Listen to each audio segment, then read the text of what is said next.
से खूब इंतज़ार कर रहे हैं इस आयोजन के लिए।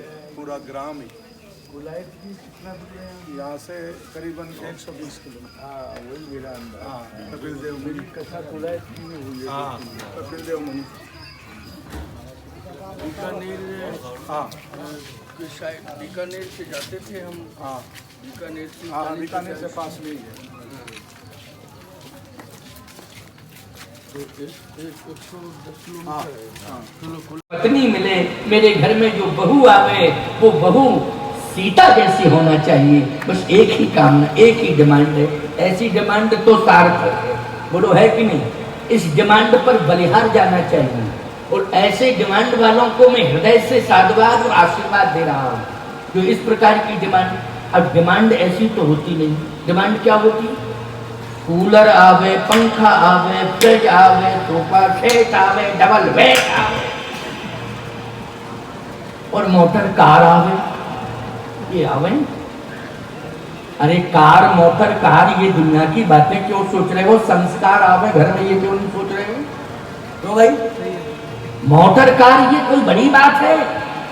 संस्कारवान परिवार होगा तो कितनी मोटर कारें आ जाएंगी, कोई कमी रहेगी? और संस्कारहीन अगर परिवार हो गया तो जो तुम्हारे पास है वो सब चला जाएगा। समझ गए हो कि नहीं? सब चला जाएगा। ऐसे चला जाएगा जैसे मुट्ठी में कपूर आया और बांधा आपने। हमारी मुट्ठी में कपूर है, कपूर है, कपूर है। कपूर समझते हो ना, क्या बोलते हैं? हाँ कपूर। कपूर ही कहते हैं ना।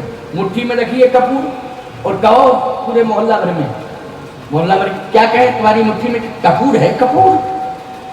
अच्छा इसमें क्या है? कपूर है, कपूर। पूरे गांव में लोगों ने पूछा कपूर, अच्छा दिखाओ कहाँ कपूर? मुट्ठी खोली, गायब। कपूर खत्म। लो भाई, उड़ गया वो तो, उड़ गया। मुट्ठी बांध के कहते रहे कपूर, कपूर, कपूर, कपूर, और खोली मुट्ठी तो गायब कपूर। बस इसी तरह से संस्कार रहेंगे,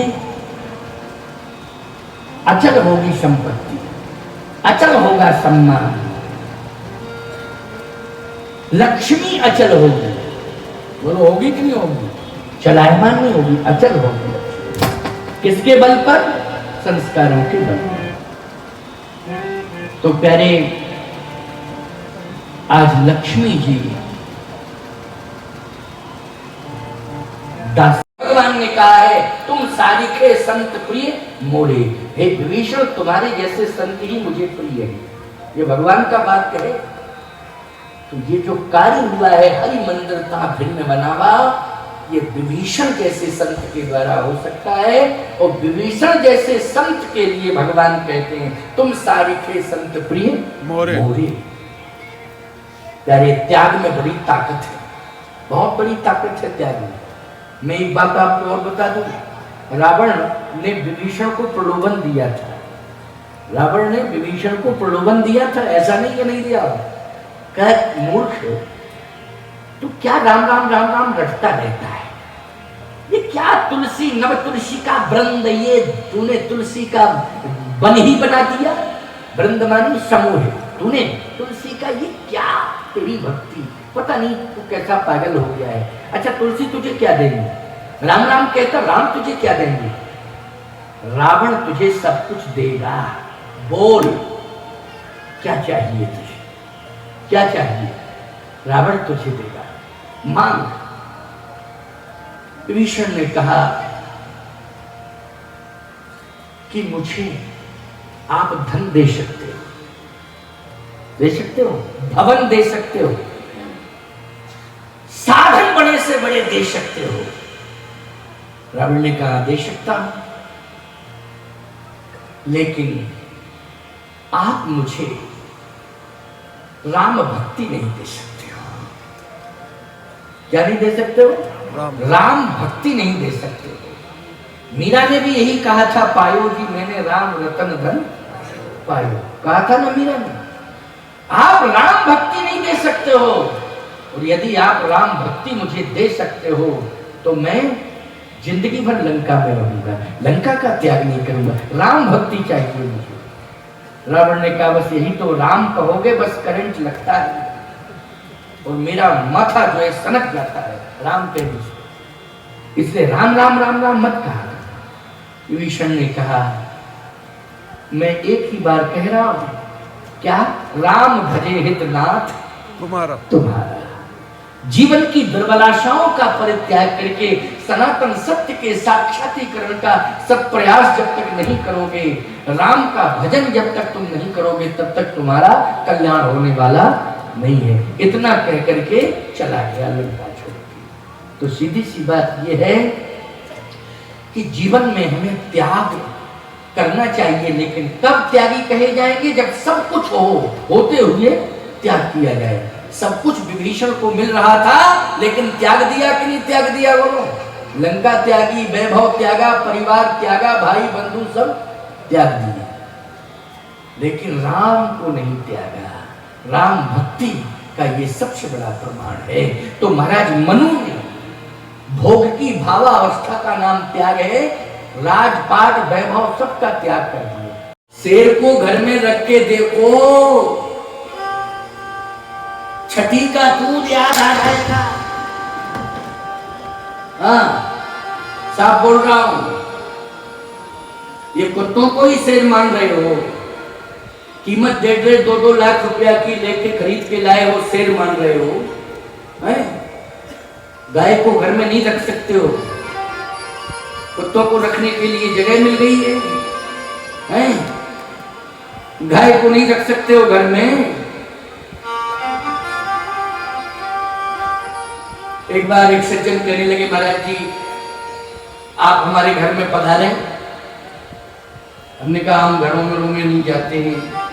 बोले महाराज जी आप थोड़ा सा वहीं से तो निकल रहे हैं, हमने सुना है आप मेरे घर के सामने से ही जा रहे हैं, आज तो निकल रहे हैं, ज्यादा नहीं है तो चरण रख देना थोड़ा सा, बस हम 2 मिनट में आपको माला पहना के आरती उतार के विदा कर देंगे, थोड़ा सा आप चरण बस केवल रख दो।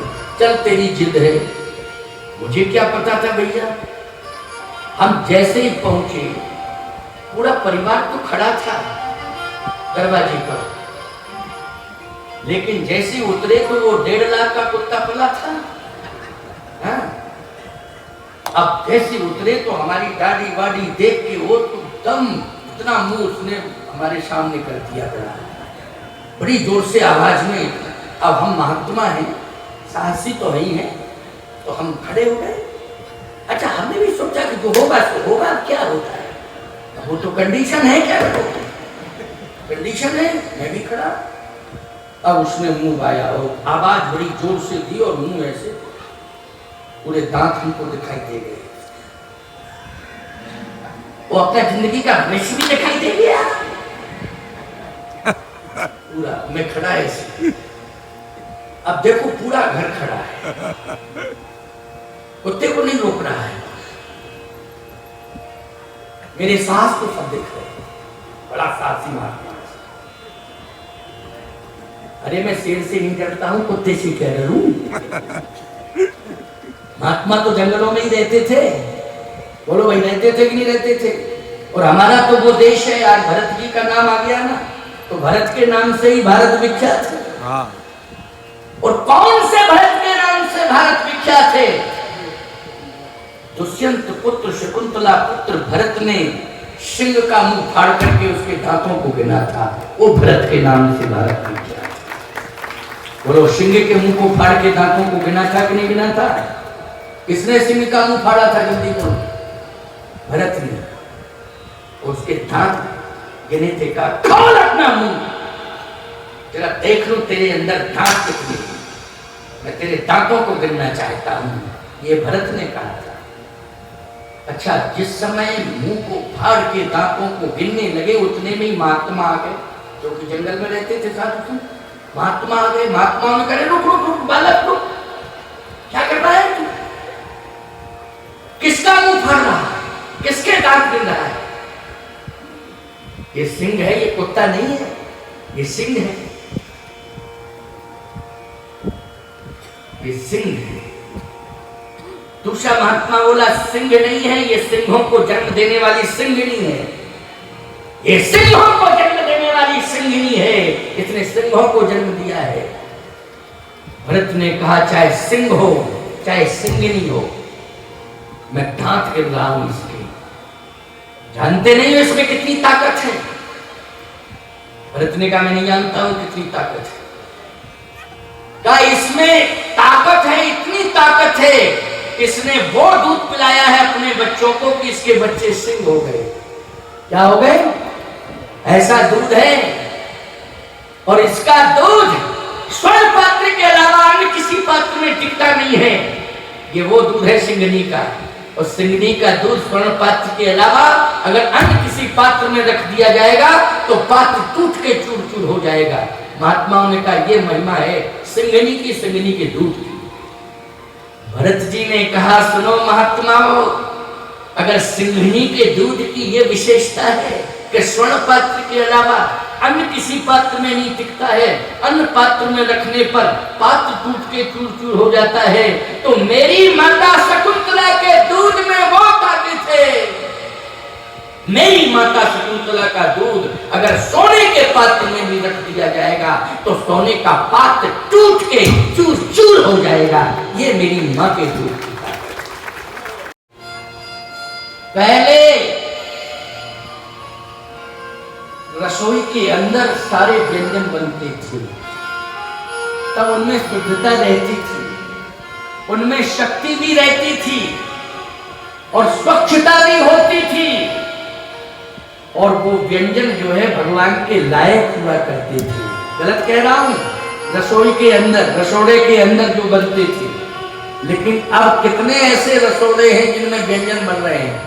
सब तो मार्केट से आ रहे हैं, बहुत कम है। ऐसा भी नहीं कि ही नहीं, बन रहे हैं। बहुत सी माताएं आज भी बनाती हैं ठाकुर जी के लिए, तैयारियां करती हैं, लेकिन अब ज्यादातर मार्केट से आते हैं। और मार्केट से किस तरह से आते हैं साहब? जलेबी बन रही है और सीरे में डल रही है रस में। अब उस रस में देखा जाए तो पहले से ही कुछ पड़ा है। क्यों भाई? पहले से ही पड़ा है, अब क्या क्या पड़ा है अब हम क्या कह सकते हैं? क्या क्या पड़ा है?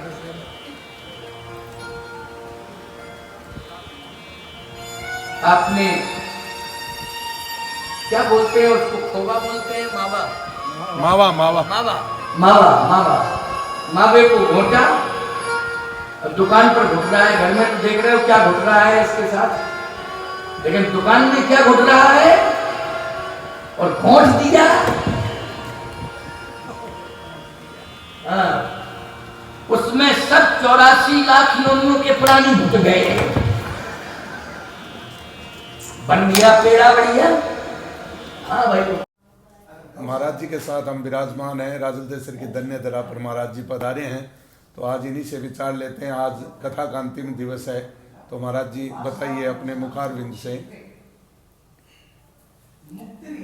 राजलदेश्वर में आकर के मुझे विशेष रूप से भक्ति भाव दिखाई दिया, और ये जो 9 दिवसीय राम कथा का आयोजन, इस आयोजन में एक अनुभूति हुई कि यहाँ श्री हनुमान जी महाराज के प्रति कितनी आस्था, कितना समर्पण, महावीर हनुमान जी महाराज के प्रति जो समर्पण, अंजना माता के प्रति जो समर्पण और राम कथा के प्रति जो समर्पण, वो मेरे अनुभव में, मैं भारत के सभी शहरों में गया हूँ, ग्रामों में गया हूँ, लेकिन राजलदेश्वर में आकर के मुझे विशेष दिखाई दिया।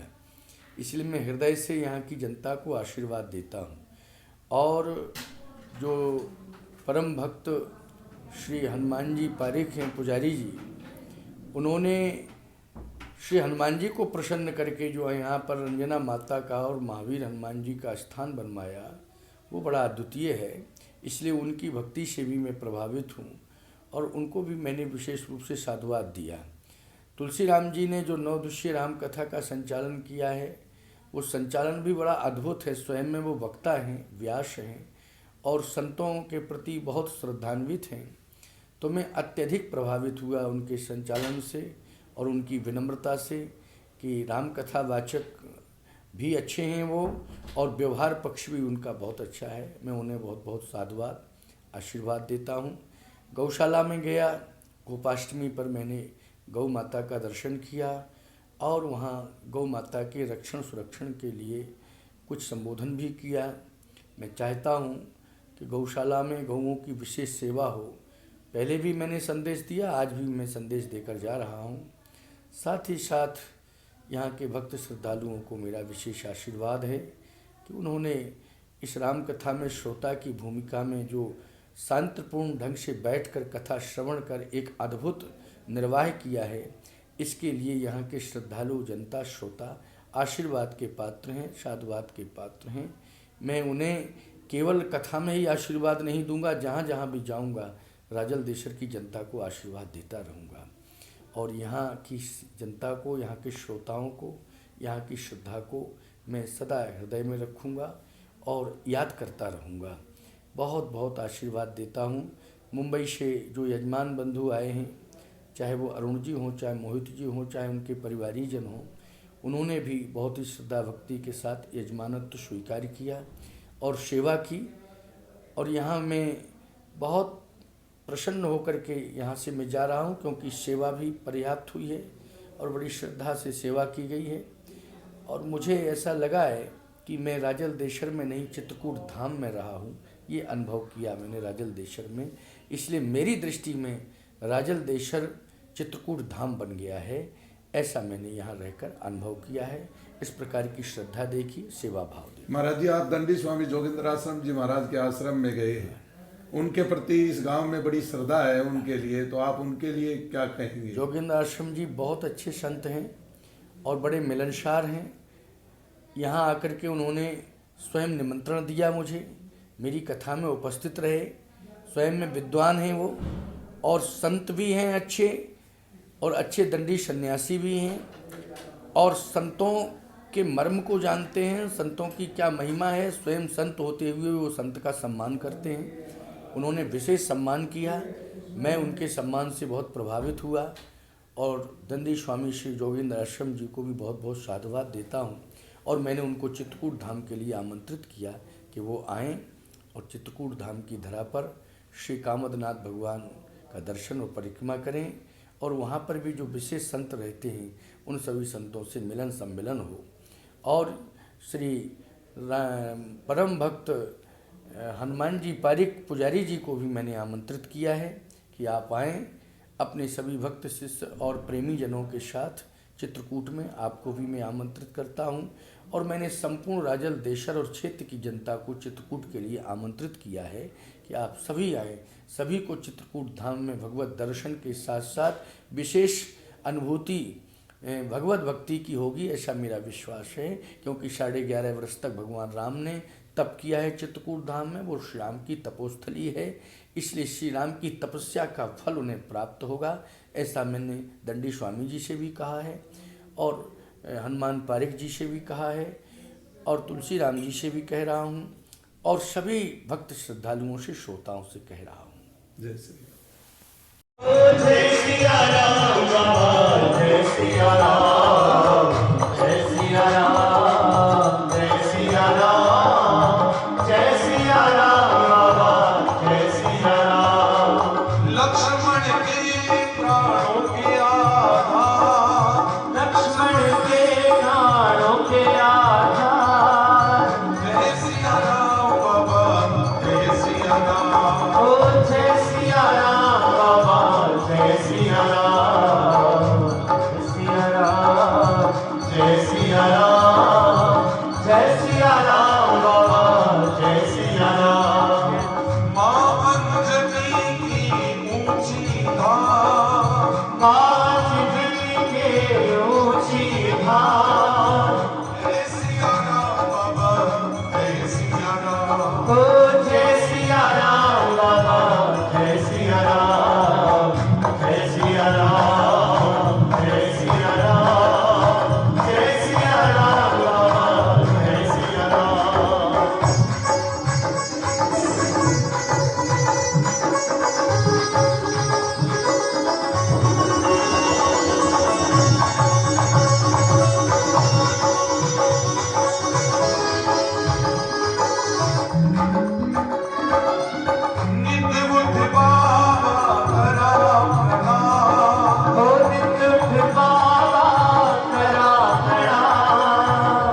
ये दुनिया की दौलत से तुलाया जा, प्यार ऐसा दिया तूने भुलाया जा। हाँ, मिलकर बहुत सब हाथ खोलकर ताली बजाकर आइए सब गुरुदेव के चरण में हाथ लगाते हैं। क्या कहते हैं गुरुदेव से? तेरे एहसान का बदला चुकाया जा नहीं सकता।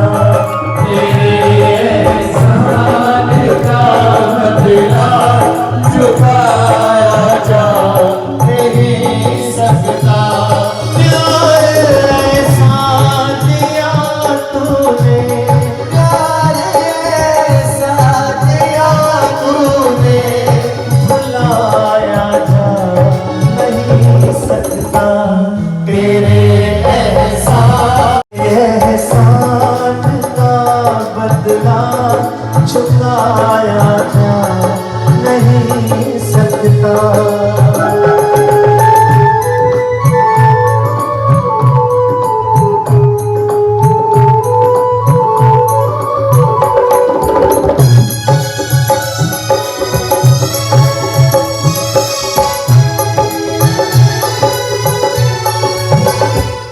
जगत जीवन ये साया है, तू ही मेरी इबादत का। जगत जीवन ये साया है, तू ही मेरी इबादत का। मुझे तो शौक दुनिया में, मुझे तो शौक दुनिया में फकत तेरी इबादत का। बिना तेरे इस जीवन को सजाया जा नहीं सकता। बिना तेरे इस जीवन को सजाया जा नहीं सकता।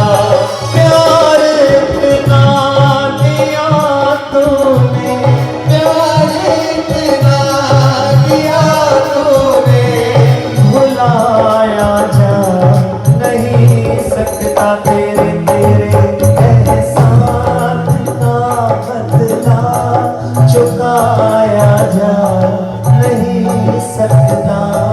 चुकाया जा नहीं सकता। चुकाया जा नहीं सकता। बोलिए सद्गुरुदेव। नहीं आप तो हमने करेंगे पर ये 40 साल काम करते रहे, एक दिन रात में 10,000 खाली काउंटिंग के साथ। मेरा कर्मा तू, मेरा कर्मा